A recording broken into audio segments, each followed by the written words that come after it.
Hi అండి. ఒక మాట, ఆ రేవంత్ రెడ్డికి పోయే కాలం వచ్చినట్టుంది.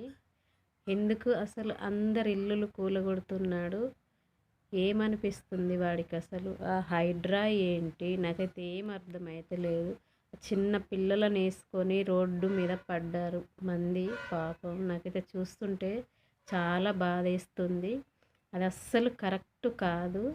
వాళ్ళకు చెప్పనుండే అసలు మీరు రాంగ్ ప్లేస్లో ఇండ్లు కట్టుకున్నారు అని చెప్పనుండే ఫస్ట్.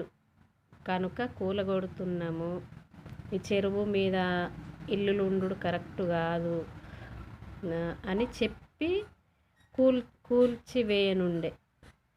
చెప్పుడు లేదు, ఏం లేదు. రాత్రి వాళ్ళ ఇండ్లన్నీ కూలగొట్టితే వాళ్ళందరూ అసలు ఎక్కడ దిక్కులేని పక్షుల్లాగా అయిపోయారు. కొంచెం కూడా పాపం అనిపిస్తలే వానికి? ఎందుకు అట్లా చేస్తున్నాడు అసలు? వానికి పోయే కాలం వచ్చినట్టుంది దగ్గరికి. నాకైతే ఎంత బాధ అనిపిస్తుంది. ఎవరిని ఏమనడో అర్థమైతలేదు. ఇలాంటివి ఆపివేయాలి రేవంత్ రెడ్డి గారు. ఇలాంటివి చేయకండి, మీకు మంచిది కాదు. మీకు పోయే కాలం దగ్గర పడ్డట్టుంది. ఇకనైనా ఆపండి అలాంటి చేయడం.